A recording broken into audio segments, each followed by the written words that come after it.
Hello dear students, आज के इस वीडियो के अंदर मैं आपको करवाने जा रहा हूँ क्लास 12 चैप्टर सॉल्यूशन का बहुत ही इंपॉर्टेंट टॉपिक एज़ोट्रॉपिक मिक्सचर। नॉर्मली जो मैंने ऑब्जर्व किया है, बच्चों को ये टॉपिक समझना थोड़ा मुश्किल लगता है, तो आज मैं कोशिश करूँगा इसको एक ईजी वे में समझाने की, थोड़ा बेसिक से उठा के। टॉपिक का नाम है हमारा एज़ोट्रॉपिक मिक्सचर। इस टॉपिक को समझने से पहले आपको क्लास 9 का एक टॉपिक आना चाहिए जिसका कि नाम है डिस्टिलेशन। अगर आपको याद हो, आप डिस्टिलेशन क्यों करते थे?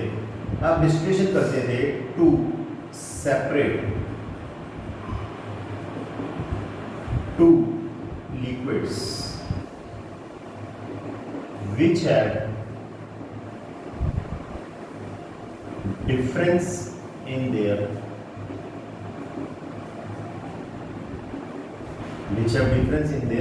Boiling point. सो डिस्टिलेशन का प्रिंसिपल था कि डिस्टिलेशन हम यूज़ करते थे ऐसे दो लिक्विड्स को सेपरेट करने के लिए जिनके बॉइलिंग पॉइंट के अंदर क्या हो, डिफरेंस। अगर वो डिफरेंस थोड़ा सा कम हो जाता था उसके अंदर आप यूज़ करते थे fractional distillation. But basically distillation का जो काम था वो ये था, दो लिक्विड्स को सेपरेट करना which have difference in their boiling points. अब इसी टर्म को मैं प्लस 2 के साथ रिलेट करके थोड़ा समझाता हूँ। प्लस 2 में आपने सॉल्यूशन चैप्टर के अंदर दो टर्म सुनी रहेगी, एक्से, और एक टर्म सुनी रहेगी वाई। एक्से का मतलब है mole fraction in liquid phase, और वाई का मतलब है mole fraction in vapour phase. ये एक ही है। इसी तरह आप एक्स बी लिख लीजिए तो एक्स बी की हो जाएगी mole fraction of B in liquid phase. अगर आप वाई भी लिख लेंगे तो mole fraction of B in vapour phase. So जो डिस्टिलेशन का प्रिंसिपल वो अपने 9th में नहीं पढ़ा, उसको मैं यहाँ कर रहा हूँ। डिस्टिलेशन होने के लिए जरूरी कंडीशन है ये कि X A should not be equal to Y A, X B should not be equal to Y. मतलब सपोज आपके पास यहाँ पर कोई दो लिक्विड है ए और बी, उसमें मैं ये कहता हूँ कि जो एक्स ए है इसकी वैल्यू है 0.3 और एक्स बी की वैल्यू है 0.7, क्योंकि एक्स ए प्लस एक्स बी कितना होता है 1। तो अब मेरा ये कहना है कि यहाँ पर ऊपर वेपर फेज के अंदर जो वाई ए होगा वो 0.3 ना हो गए 0.4, 0.2 और वाई भी 0.7 ना हो गए। इसके हिसाब से क्या बनेगा, क्योंकि दोनों का सम कितना आना चाहिए 1। सो डिस्टिलेशन की जरूरी कंडीशन ये है कि एक्स ए और वाई ए, एक्स बी और वाई बी इक्वल ना हो। मतलब मोल फ्रैक्शन जो नीचे है वही वेपर फेज में ना हो। अगर तो ये कंडीशन फुलफिल होती है तो हम दो लिक्विड्स को आसानी से सेपरेट कर सकते हैं बाय डिस्टिलेशन, और अगर उनके डिफरेंस इन बॉइलिंग पॉइंट काफ़ी कम है देन बाय फ्रैक्शनल डिस्टिलेशन। अब एज़ोट्रॉपिक मिक्सचर का यहाँ पर क्या रोल है और वो है क्या? सिर्फ अब ये कंडीशन आप याद रखेंगे, मैं एक बार साइड में कंडीशन लिख भी देता हूँ कि डिस्टिलेशन के लिए, इसको मैं रब नहीं करूँगा, डिस्टिलेशन के लिए X A should not be equal to Y A, X B should not be equal to Y. ये डिस्टिलेशन के लिए कंडीशन है।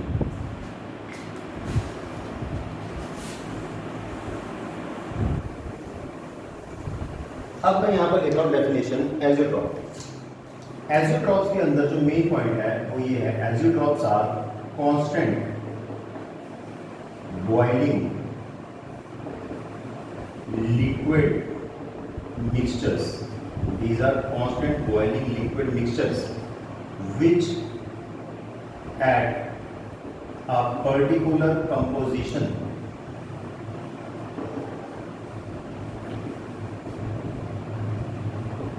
distills over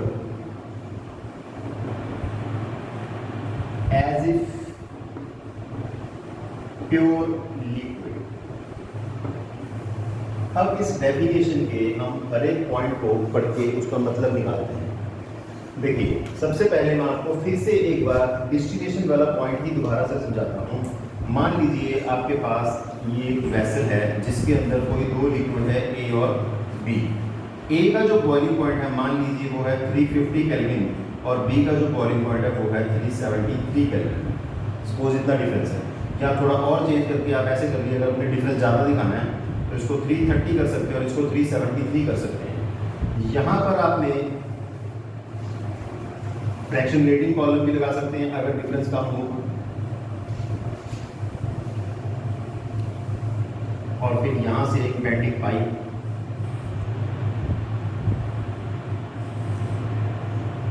ये आप कह सकते हैं यहाँ पर कंडेंसर लगा होगा। यहाँ से जो लिक्विड आएगा उसको आप इस वेसल के अंदर कलेक्ट कर सकते हैं। सो ये होगी आपके पास एक कलेक्टिंग वेसल। सो बेसिकली यहाँ पर होना क्या है, ए और बी को आपने वाटर बाथ के ऊपर जब गर्म किया, ए का जो बॉइलिंग पॉइंट है वो कम है, तो ए के वेपर्स बनेंगे और ए यहाँ से सेपरेट होकर कंडेंस होकर कलेक्ट हो जाएगा।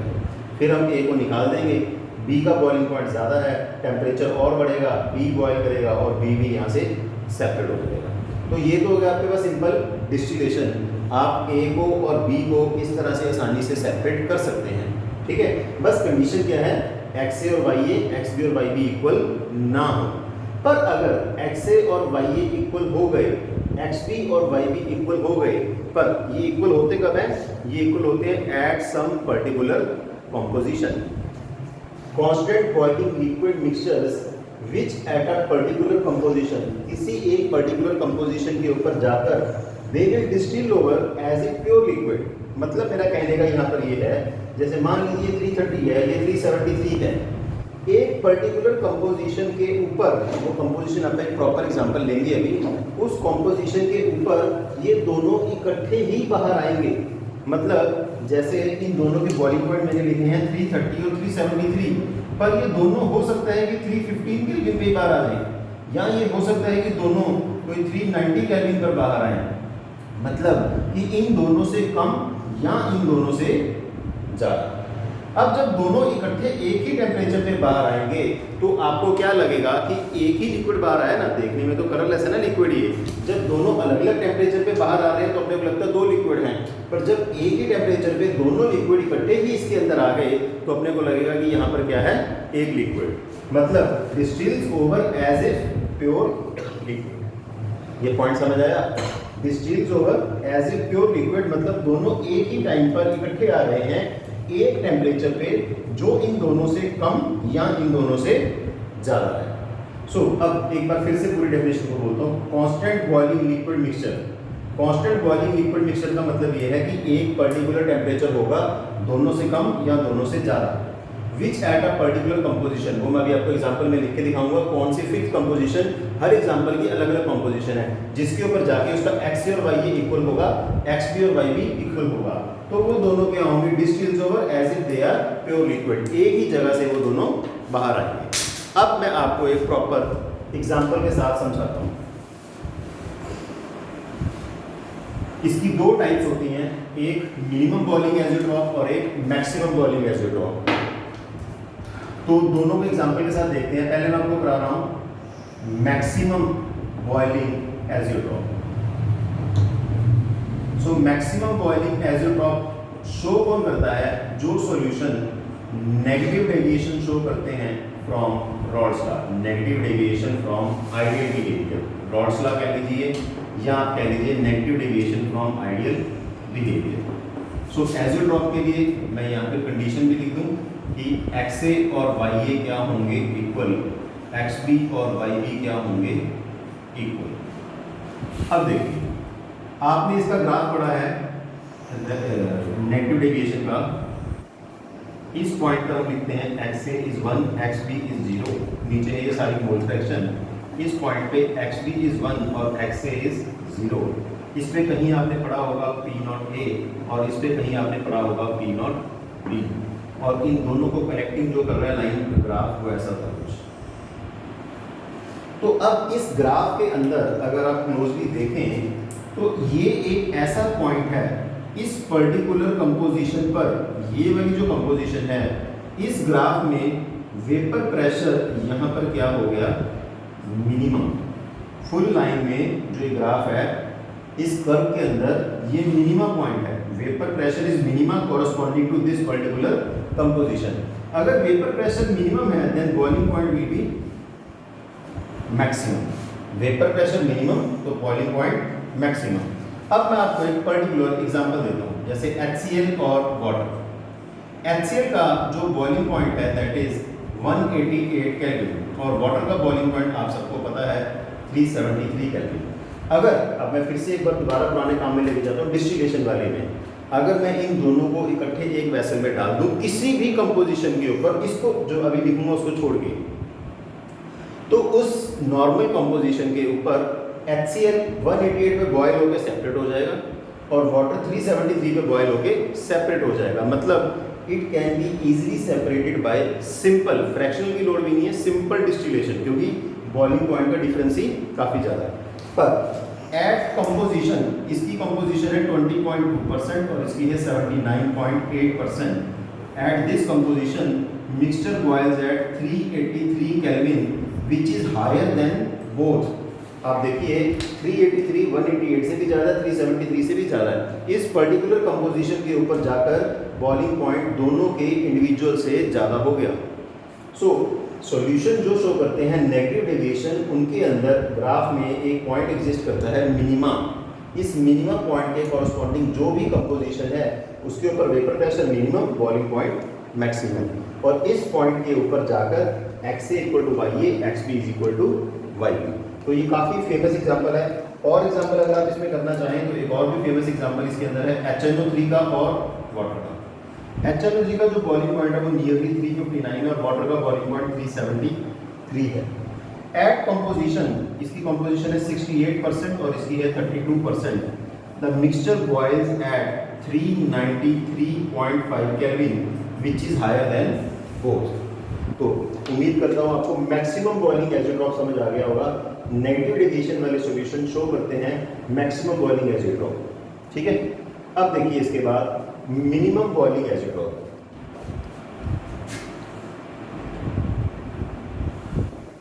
मिनिमम बॉइलिंग एजिड्रॉप के अंदर जो चेंजेस आएंगे बस वो ये है कि उसको बनाएगा कौन, अब solution showing positive deviation from ideal behaviour. तो उसका ग्राफ फिर से देखिए एक बार, XA1 XB0 XA0 XB1, नीचे बनेगी अपने पास मोल फ्रैक्शन और यहाँ पर था अपने पास P0A, यहाँ पर था अपने पास P0B। तो इसके लिए आपके पास ग्राफ में कोई एक पॉइंट आ रहा है मैक्सिमम, कोई एक मैक्सिमम पॉइंट आया आपके पास। इस मैक्सिमम पॉइंट के कॉरस्पॉन्डिंग जो वेपर प्रेशर है वो है मैक्सिमम, यानी कि इसके कॉरस्पॉन्डिंग बॉइलिंग पॉइंट क्या हो जाएगा, minimum. So solution showing positive deviation के ग्राफ में एक पॉइंट है मैक्सिमम जिसके कॉरस्पॉन्डिंग वेपर प्रेशर ज़्यादा हो गया और बॉइलिंग पॉइंट मिनिमम। कहाँ, इस पर्टिकुलर कंपोजिशन के ऊपर। अब आप इसको एग्जांपल देखिए, C2H5OH एंड वाटर। C2H5OH का बॉइलिंग पॉइंट है 351.3 केल्विन और वाटर का बॉइलिंग पॉइंट है 373 केल्विन।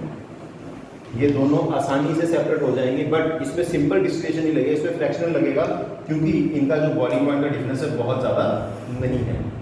अब at composition 95.6% and 4.4%, this mixture boils at 351.15 kelvin which is lower than their individual boiling points.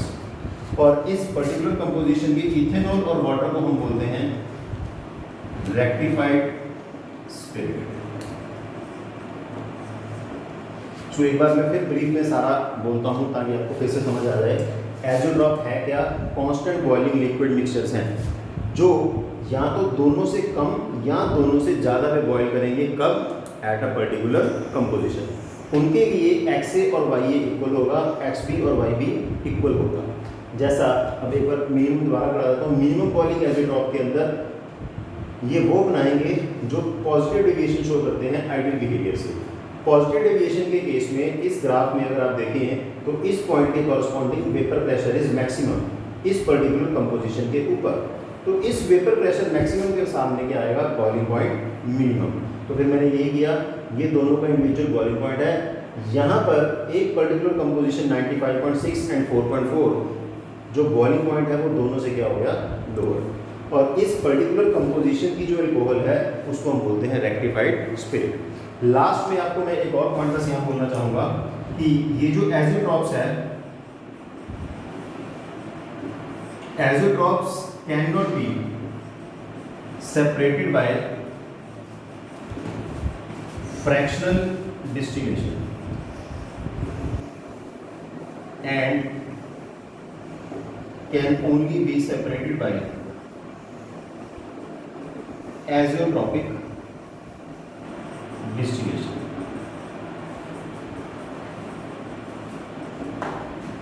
So ये सारा था आपके पास एज़ोट्रॉप्स के बारे में, minimum azeotrope, maximum volume azeotrope, minimum volume azeotrope. उम्मीद करता हूँ ये आपको समझ आया होगा।